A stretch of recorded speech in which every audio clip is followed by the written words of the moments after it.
Bienvenue dans ce nouveau BD Boom. On commence avec un super titre qui va parler aux gens qui frôlent la cinquantaine. Donc il n'y en a pas beaucoup, mais voilà. Qui s'appelle Luminary chez Glénat, au scénario Brunswick, au dessin Perger. Alors, pourquoi ça va parler aux anciens Dans les années 80, début des années 80, il y avait un super-héros français créé par Cyrus Tota qui s'appelait Photonique et qui paraissait dans une magnifique revue qui s'appelait Speeday, ouais, c'était ça. Et en fait, Brunswick a décidé de reprendre ce héros-là avec l'accord de Tota, à travers une histoire évidemment beaucoup plus adulte et moderne. Donc Luminary, c'est l'histoire d'un jeune bossu qui va acquérir des super pouvoirs en fait, tout simplement. Voilà, donc là on est aux États-Unis avec un fond d'histoire de complot du complexe militaro-industriel. Donc voilà, c'est très bien mené, comme tous les scénarios de Brunswick.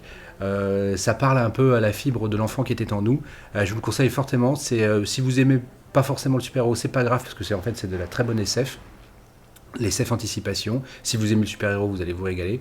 Voilà, Luminary chez Glénat. Le deuxième album de cette chronique est un roman graphique paru chez Glénat de Timothée Le Boucher. Je crois qu'on avait fait une chronique sur Ces jours qui disparaissent. Donc c'est le deuxième roman graphique de cet auteur, à mon avis, qu'il faut suivre parce que ça va être un auteur phare des années à venir. Donc Le Patient, ça démarre, c'est plutôt un polar.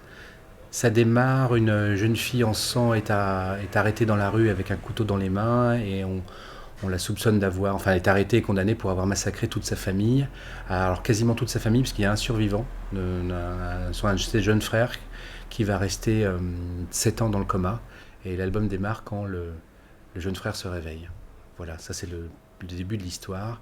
Et après je vous laisse découvrir, comme dans Ces jours qui disparaissent, il y a vraiment de très bonnes idées scénaristiques. Et puis le dessin est très, très doux, presque trop doux pour une histoire aussi dure. C'est assez étonnant. C'est un mélange qui, je trouve, marche très très fort. Donc voilà, suivez Timothée Le Boucher et lisez Le Patient chez Glénat.